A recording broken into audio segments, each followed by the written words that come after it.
Hello hi வணக்கம்ங்க. வாங்க அவரைக்காய் பொரியல் எப்படி செய்கிறதுன்னு பார்க்கலாம். அவரைக்காய், வெங்காயம், கொத்தமல்லி தழை, கடுகு, அப்புறம் அந்த மசாலா பவுடர், அப்புறம் பார்த்திங்கன்னா பூண்டு பேஸ்ட்டுங்க. ஹலோ ஹாய் வணக்கம்ங்க. இந்த மாதிரி கடாய் வச்சு கொஞ்சோண்டு எண்ணெய் ஊற்றி கடுகு கொஞ்சம், வெங்காயம், கருவேப்பிலை எல்லாம் போட்டு பூண்டு பேஸ்ட் போட்டு நல்லா வதக்கிக்கோங்க. அதுக்கப்புறம் பார்த்திங்கன்னா இது அவரைக்காயை போட்டுருங்க, கட் பண்ண அவரைக்காயை போட்டுருங்க. அதுக்கப்புறம் பார்த்திங்கன்னா அந்த பவுட்ரு, மிளகாய் பவுட்ரு இதெல்லாம் சொன்னீங்களே அதை கொஞ்சம் போட்டுக்கோங்க.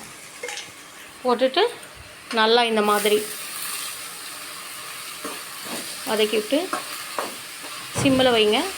டக்குன்னு நல்லா ஃப்ரை ஆயிருங்க. ஹலோ ஹாய் வணக்கங்க. அதுக்கப்புறம் சின்ன கடாய் வச்சு அதில் கொஞ்சோண்டு எண்ணெய் ஊற்றி கடுகு போட்டு வெங்காயம், கருவேப்பிலை போட்டு நல்லா கொஞ்சமாக வதங்க விட்டு அதுக்கப்புறம் இந்த கட் பண்ணி வச்ச அவரைக்காயை போட்டுருங்க. அதுக்கப்புறம் கல்லுப்பு கொஞ்சம் போட்டு விட்டுருங்க. அந்த பவுடர், மசாலா பவுடர் காமிச்சேன் இல்லையா, அதையும் இது மேலே தூவி விட்டு சிம்மில் வச்சு நல்லா ஃப்ரை ஆக்குங்க. தண்ணி போடாதீங்க. அதுக்கப்புறமா நல்லா ஃப்ரை ஆயிடும். அப்போ தான் வறுவல் மாதிரி வருங்க. நன்றி. ஹலோ ஹாய் வணக்கம். அவரைக்காய் வறுவல் ரெடி. வாங்க சாப்பிட்லாம். நீங்களும் ட்ரை பண்ணி பாருங்கள். நன்றி, வணக்கம்.